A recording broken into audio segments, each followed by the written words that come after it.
KSRTC ನೌಕರರ ಸಂಘ ಮಡಿಕೇರಿ ಘಟಕ ಇವರ ವತಿಯಿಂದ ಸಂವಿಧಾನ ಜಾಗೃತಿ ಸಮಾವೇಶ ಕಾರ್ಯಕ್ರಮ ಮಡಿಕೇರಿಯ ಡಾಕ್ಟರ್ ಅಂಬೇಡ್ಕರ್ ಭವನದಲ್ಲಿ ಶನಿವಾರ ನಡೆಯಿತು. ಕಾರ್ಯಕ್ರಮ ಉದ್ಘಾಟಿಸಿ ಮಾತನಾಡಿದ ಕೆಎಸ್ಆರ್ಟಿಸಿ ಪುತ್ತೂರು ಘಟಕದ ವಿಭಾಗೀಯ ನಿಯಂತ್ರಣಾಧಿಕಾರಿ ಬಿ ಜಯಕರ ಶೆಟ್ಟಿ, ಕೆಎಸ್ಆರ್ಟಿಸಿ ನೌಕರರು ಪ್ರತಿದಿನ ಸೇವೆ ಸಲ್ಲಿಸಬೇಕಾಗಿರುವುದರಿಂದ ಎಲ್ಲರೂ ಪಾಲ್ಗೊಳ್ಳಲು ಸಾಧ್ಯವಾಗಲಿಲ್ಲ.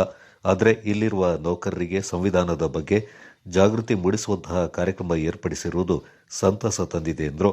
ಮುಖ್ಯ ಭಾಷಣಕಾರರಾಗಿ ಆಗಮಿಸಿದ್ದ ಅಕ್ಕ ಐಎಎಸ್ ಅಕಾಡೆಮಿ ಸಂಸ್ಥಾಪಕ ಡಾಕ್ಟರ್ ಬಿಆರ್ ಶಿವಕುಮಾರ್ ಮಾತನಾಡಿ, ಗಣರಾಜ್ಯೋತ್ಸವ ಅಂದರೆ ಪ್ರಜಾಪ್ರಭುತ್ವ ಜಾರಿಗೆ ಬಂದ ದಿನವಾಗಿದ್ದು ಅದೇ ಸಂವಿಧಾನ ದಿನ.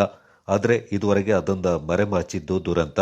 ಸಂವಿಧಾನ ಜಾರಿಗೆ ಬಂದು 75 ವರ್ಷವಾದರೂ ಸಾಮಾಜಿಕ ಮತ್ತು ಆರ್ಥಿಕ ಅಸಮಾನತೆ ಹೋಗಿಲ್ಲ. ತಮ್ಮ ಹಕ್ಕುಗಳಿಗಾಗಿ ಹೋರಾಡಲು ಶೋಷಿತರು ಜಾಗೃತರಾಗಬೇಕಾಗಿದೆ ಎಂದರು. ಬೆಂಗಳೂರು ಎಂಇಎಸ್ ಕಾಲೇಜಿನ ಉಪನ್ಯಾಸಕರಾದ ಡಾಕ್ಟರ್ ರವಿ ಅಪ್ಪಗೆರೆ ಅವರು ಆಶಯ ನುಡಿಗಳನ್ನಾಡಿದ್ರು. ಕೆಪಿಸಿಸಿ ಸದಸ್ಯ ಎಚ್ಎಂ ನಂದಕುಮಾರ್ ಕಾರ್ಯಕ್ರಮದ ಅಧ್ಯಕ್ಷತೆ ವಹಿಸಿದ್ರು.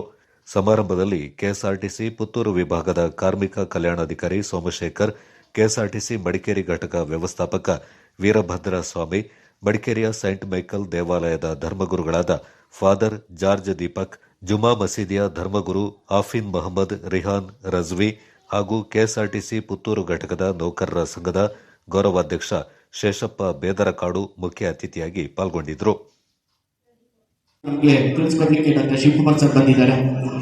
ಮತ್ತೊಂದು ವಿಚಾರ ಇಲ್ಲಿ ಎಲ್ಲಕ್ಕಿಂತ ಪ್ರಮುಖವಾಗಿ ಭಾರತದ ಸಮಗ್ರತೆಯನ್ನು ಕಾಪಾಡಿಕೊಳ್ಳುವುದು, ಅದರ ಬಗ್ಗೆ ವಿಶೇಷವಾಗಿ ಸಂವಿಧಾನದ ಪೀಠಿಕೆಯಲ್ಲಿ ಪ್ರಸ್ತುತಪಡಿಸಿದ್ದಾರೆ.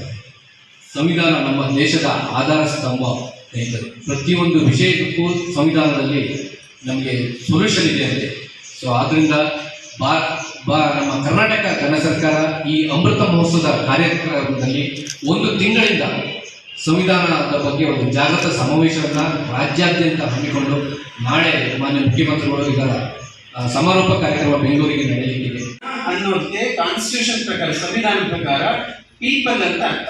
ಗಣ ಸರ್ ಮುತ್ತಪ್ಪವ್ರೆ ಕರೆಕ್ಟಾಗಿ ಕೇಳಿಸ್ಕೋಬೇಕು. ಇನ್ನೊಂದು ಸರ್ ನೀವು ಇನ್ಮೇಲೆಲ್ಲ ಕೆಲವರಿಗೆ ಹೇಳ್ಬೇಕು. ಗಣ ಅಂದ್ರೆ ಪೀಪಲ್, ಜನರು. ರಾಜ್ಯ ಅಂದ್ರೆ ಪ್ರಭುತ್ವ ಅಂತ, ರೂಲ್ ಅಂತ, ಆಳ್ವಿಕೆ ಅಂತ ಅರ್ಥ. ಸೊ ಗಣರಾಜ್ಯ ಅಂದ್ರೆ ಪ್ರಜೆಗಳ ಆಳ್ವಿಕೆ. ಸೊ ಡೆಮಾಕ್ರಸಿ, ಪ್ರಜಾಪ್ರಭುತ್ವ. ಅದು ವಿಶೇಷವಾಗಿ ನಮ್ಮ ಶಿವಕುಮಾರ್ ಅವರು ಬಹಳ ಅತ್ಯುತ್ತಮವಾಗಿ ಸರಳವಾಗಿ ಎಲ್ಲರಿಗೂ ಮನವರಿಕೆ ಆದ ರೀತಿಯಲ್ಲಿ ಮಾತಾಡ್ತಾರೆ.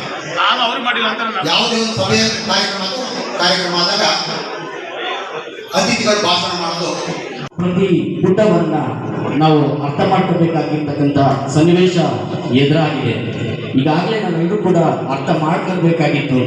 ಬೇಡಂತ ಅಂದ್ರೆ ನಮ್ಮನ್ನ ಆ ಸಂವಿಧಾನವನ್ನ ಅಥವಾ ಅದರೊಳಗಡೆ ಇರ್ತಕ್ಕಂಥ ಎಲ್ಲ ಹಕ್ಕುಗಳನ್ನ ಅಥವಾ ಕಾನೂನುಗಳನ್ನ ನಮಗೆ ತಿಳಿಯದ ರೀತಿ ಎಲ್ಲ ಕಾರ್ಯಕ್ರಮಗಳನ್ನು ಆಯೋಜಿಸಿದ್ದಾರೆ.